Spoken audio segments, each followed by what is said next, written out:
شما بچه های گرامی و دوست داشتنی عزیز.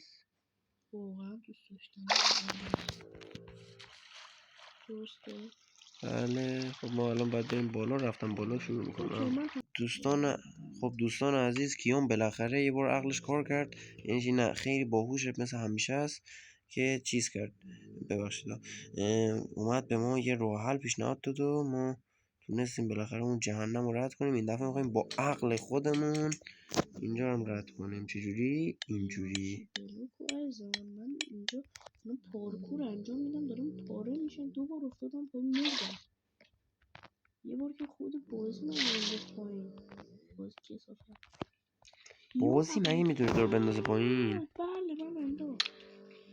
اسلایم به جای اینکه بدون و که کمک من اسلایمی رو دارم میزنم. بیزن